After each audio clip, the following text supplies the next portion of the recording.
नमस्कार, आदाब, सत श्री अकाल, गुड मॉर्निंग मेरे प्यारे दोस्तों। आ चुका है आपका होस्ट एंड दोस्त पवन लेकर के ताजा तरीन टॉपिक आपके अपने YouTube channel educational centre Jharkhand पे। तो चलिए दोस्तों शुरू करते हैं। क्लास 6 का हमारा मैथ बुक जो मैंने पिछले क्लास में जहां तक बताया था ना, उसके बाद से मैं आगे आप लोगों को आज बताऊंगा आगे क्या पढ़ना है हम लोगों को। तो चलिए, मैंने पिछले बार जो बताया था एसोसिएटिव प्रॉपर्टी के बारे में, यानी सहचारी गुण के बारे में ना, उसके पीछे मैंने बताया था कम्यूटेटिव प्रॉपर्टी ना। ये सारा आप लोगों ने उम्मीद है अच्छी तरीका से पढ़ लिए होंगे, कहीं दिक्कत नहीं हुई होगी। तो चलिए दोस्तों, हम लोग जो है सो आज पढ़ेंगे अपने टॉपिक जो है। आप लोग पेन पेपर हाथ में और मैथ बुक साथ में लेकर के बैठ जाइए पवन सर से पढ़ने के लिए। तो हम लोग आज देखेंगे डिस्ट्रीब्यूटिव प्रॉपर्टी होता क्या है ना। किसके बारे में जानेंगे आज हम लोग? डिस्ट्रीब्यूटिव प्रॉपर्टी के बारे में, यानी वितरण का गुण ना। क्या है हमारा टॉपिक? डिस्ट्रीब्यूटिव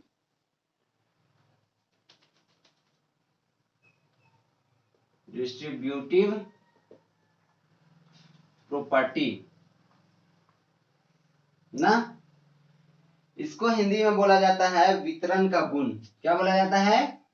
वितरण का गुण, यानी डिस्ट्रीब्यूटिव प्रॉपर्टी। ठीक है, ये होता क्या है, इसके कितने टाइप होते हैं, कितने गुण होते हैं, कितने प्रॉपर्टीज होते हैं, कितने प्रकार के होता है, सारा चीज आज हम लोग जानेंगे इसके बारे में। ओके, उम्मीद है कोई कंफ्यूजन नहीं होगा, हम लोग एकदम अच्छे तरीका से समझेंगे। तो चलिए शुरू करते हैं।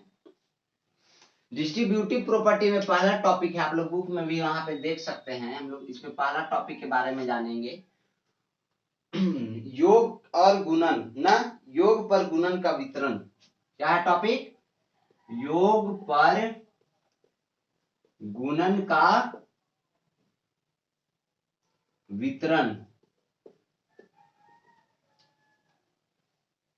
यानी इसको इंग्लिश में बोला जा सकता है the distributive property of multiplication over addition. क्या हो जाएगा? द डिस्ट्रीब्यूटिव, चलिए इसको लिखते नहीं, ऐसा ही बोल देता हूं मैं। The distributive properties of multiplication over addition. Okay, ये चीज हो गया क्या मेरा? योग पर गुणन का वितरण। तो हम लोग इसको किस तरह से समझेंगे? देखिए, योग पर गुणन का वितरण का एक केस होता है, उस केस को बोला जाता है। इस केस में यानी जो मैं लिखने जा रहा हूं, अगर उसमें कोई भी पूर्ण संख्या फुलफिल हो गया उस केस पे, तो हमारा जो है सो उस पे डिस्ट्रीब्यूटिव प्रॉपर्टी काम करेगा, यानी वितरण का गुण काम करेगा। ठीक है, चलिए, तो ये केस क्या है? क्या है? a into B. क्या है?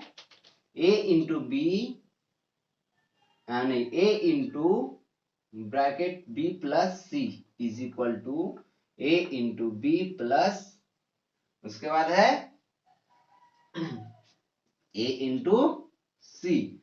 अगर इस केस में ना, ये मेरा क्या है, केस नंबर 1। इस केस में अगर कोई भी पूर्ण संख्या फुलफिल हो जाता है, यानी a into B plus C is equal to a into B plus a into c, ये दोनों बराबर हो जाता है अगर आपस में, देन हम लोगों का जो है सो उसमें डिस्ट्रीब्यूटिव यानी वितरण का गुण यानी डिस्ट्रीब्यूटिव प्रॉपर्टी काम करेगा। ओके, चलिए, तो हम लोग देख लेते हैं इसमें क्या करते हैं। जैसे मान लेता हूं मैं एक संख्या चूज करता हूं, थोड़ी आप लोगों को एक फिगर के अनुसार बताता हूं मैं ना। जैसे देख लीजिए, ये कंफ्यूजन होगा आप लोगों को, ऐसे ही देख लेते हैं। क्वेश्चन एक है, क्या, आप लोग बुक में देखिए, वहां पे बुक में भी देख सकते हैं, ऐसे यहाँ पे समझिए। क्या 4 गुने 5 प्लस 8 बराबर 4 गुने 5 प्लस 4 गुने 8 हो सकता है, बराबर हैं? चलिए, क्या इतने के बराबर इतना है, ये चीज देख लेंगे। तो यहाँ पे हम लोग देख लेंगे दोस्तों कि 4 बराबर हम लोग क्या माने, ए, 5 बराबर बी और 8 बराबर सी। ठीक है, उसी प्रकार से यहाँ पे क्या किए, ए का 4 लिख दिए, बी का 5 और सी का 8। यहाँ पे ए का 4, बी का 5, ए का 4 और सी का 8, यानी ये वाला। ओके, चलिए तो अब हम लोग इसको सॉल्व करके देख लेते हैं क्या दोनों बराबर है। अगर दोनों बराबर हो गए तो हमारा जो है उसमें डिस्ट्रीब्यूटिव प्रॉपर्टी लागू हो जाएगा। तो पहले सॉल्व करते हैं, क्या हो जाएगा, 4 गुने 5 और 8 13। जैसे यहां पे लिख देते हैं बाएं तरफ यानी लेफ्ट साइड का, पहले बाएं तरफ वाला सॉल्व करते हैं। इधर क्या आ जाएगा, दाएं तरफ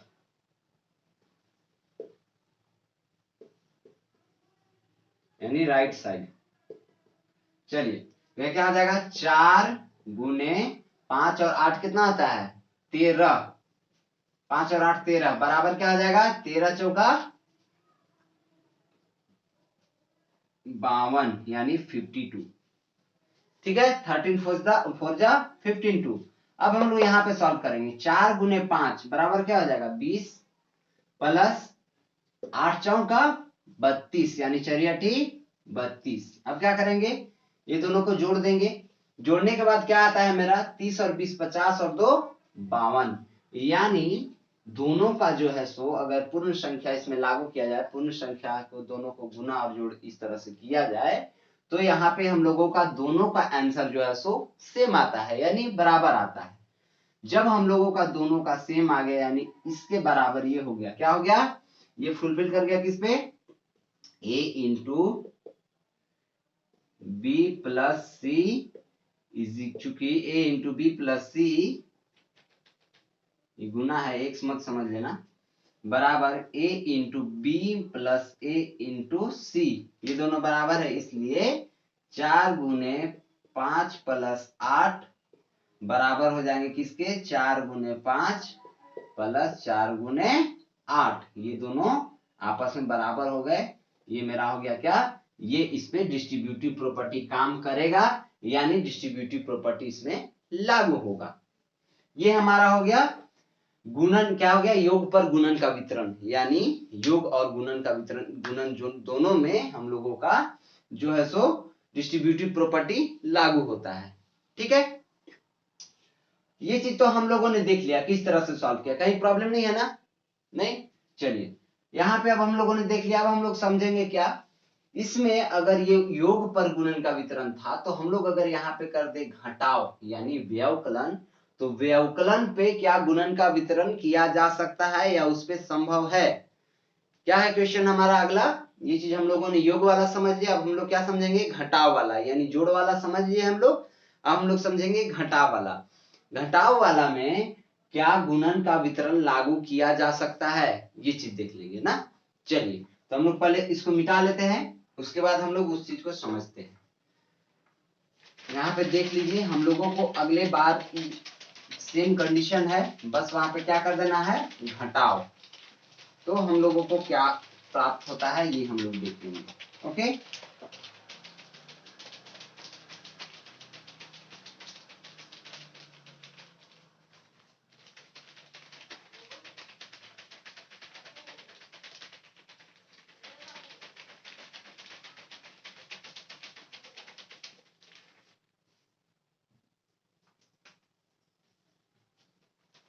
क्या कर देंगे यहाँ पे,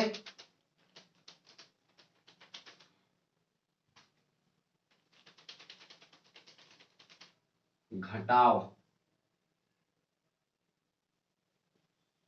घटाव पर यानी व्यवकलन पर गुणन का वितरण, ये क्या संभव है या नहीं। ठीक है, तो हम लोग देख लेंगे, यहाँ पे क्या कर देंगे, सिर्फ घटाव, ये कंडीशन सिर्फ फॉलो करेगा यहाँ पे, बाकी सब सेम रहेगा ना।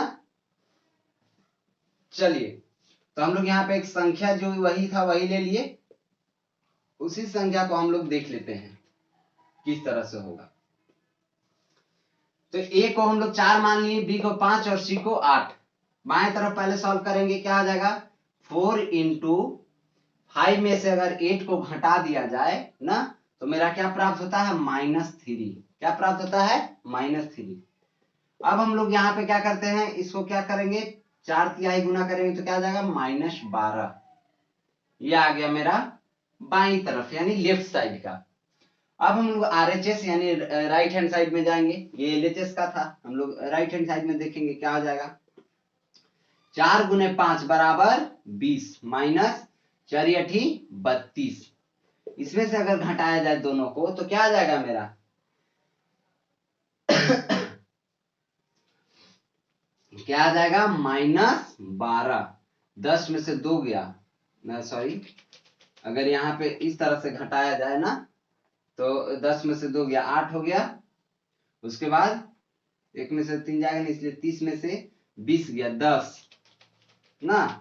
और यहाँ पे क्या हो जाएगा, 12। क्या हो गया, 12 ना,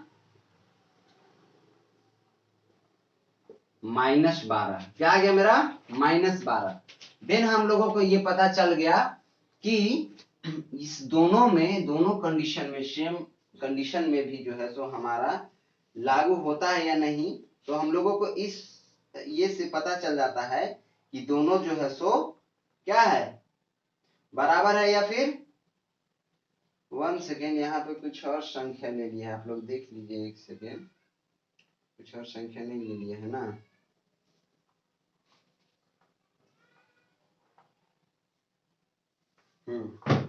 ठीक है, क्या यहाँ पे आप लोग बुक में भी वहां देख ले सकते हैं। यहाँ पे देखिए, यानी बाएं तरफ अगर सॉल्व किया जाए डिस्ट्रीब्यूटिव प्रॉपर्टी में राइट हैंड साइड में तो -12 आया, और दाएं तरफ भी सॉल्व किए तो -12 आया। यानी इन दोनों का वैल्यू जो है सो बराबर आया है। यानी यहाँ पे कहा जा सकता है कि a into b minus c is equal to क्या है, a into b minus a into c. ये हो गया मेरा, ये दोनों क्या है, बराबर हैं। ठीक है, जब ये दोनों बराबर हैं तो यहाँ पे मेरा क्या हो जाएगा,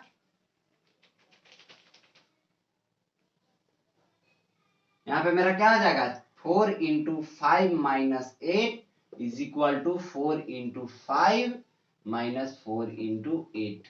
ये दोनों क्या हो गया, बराबर हो गया। यानी LHS is equal to RHS, hence prove. ठीक है, हम लोगों को ये प्रूव हो गया, यानी ये पता चल गया कि घटाव पर भी जो है सो गुणन का वितरण काम करता है, यानी डिस्ट्रीब्यूटिव प्रॉपर्टी काम करता है। ये चीज हम लोगों को पता चल गया। अब हम लोग देख लेंगे क्या आगे। आगे आप लोग का टॉपिक है, ये चीज, दो चीज तो हम लोगों ने देख लिया। अब हम लोग क्या करेंगे, तत्समक अवयव यानी आइडेंटिटी एलिमेंट्स के बारे में जानेंगे। क्या करेंगे, आइडेंटिटी एलिमेंट्स के बारे में जानेंगे। तो आज जो है सो हम लोग डिस्ट्रीब्यूटिव प्रॉपर्टी तक ही पढ़ेंगे दोस्तों, और जो है कल हम लोग क्या अभी टॉपिक मैंने आप लोगों को बताया बुक में, आइडेंटिटी एलिमेंट यानी उसके बारे में जानेंगे। आइडेंटिटी एलिमेंट होता क्या है, आइडेंटिटी एलिमेंट के किस तरह से क्या नियम है, ये सारा चीज हम लोग कल सीखेंगे अच्छे तरीके से। तो आज मैंने आप लोगों को क्या क्या बता दिया, डिस्ट्रीब्यूटिव प्रॉपर्टी में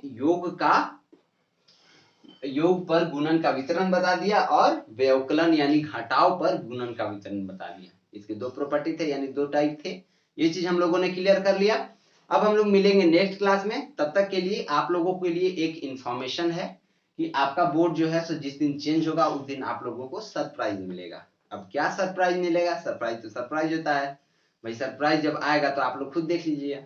मैंने आप लोगों को इंग्लिश का जो क्लास लिया था पिछले बार वाला में, उस लेक्चर में थंबनेल में मैंने ये भी लिखा है कि आप लोगों को जल्द ही सरप्राइज पैकेज मिलने वाला है।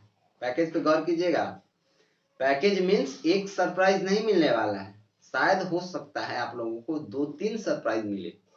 इसलिए आप लोग जो है सो लगातार पढ़ते रहिए। कब सरप्राइज मिल जाएगा उसका कोई पता नहीं, क्योंकि सरप्राइज तो कभी भी हो सकता है ना क्योंकि सरप्राइज तो बता के नहीं दिया जाता है ना। आप लोगों को ये ज्ञात होगा कि सरप्राइज कभी बता करके नहीं दिया जाता है। तो हम लोग क्या करेंगे, अगले क्लास में मिलेंगे। तब तक के लिए आप लोग पढ़ते रहिए। अब कब सरप्राइज मिलेगा वो चीज आप लोग गौर कीजिएगा। शायद हो सकता है कि हमारा 15 अगस्त को हो सकता है, जिस दिन इंडिपेंडेंस डे है, उस दिन हम लोगों को शायद कुछ सरप्राइज मिल जाए, या उस दिन बाद, उस दिन पहले भी मिल सकता है। ठीक है, अब क्या सरप्राइज है वो चीज मैं अभी नहीं बताऊंगा। तब तक के लिए बने रहिए अपने वीडियो में, अपने क्लास में करते रहिए। तब तक के लिए बाय बाय, टेक केयर। और एक चीज भूलना नहीं है, क्या? बड़ों को सम्मान, छोटों को प्यार और अपना व्यक्तित्व इस प्रकार विकसित करना है कि महिलाएं आप लोग के साथ सुरक्षित महसूस करें। ठीक है दोस्तों, मिलते हैं कल नेक्स्ट क्लास में। बाय, जय हिंद।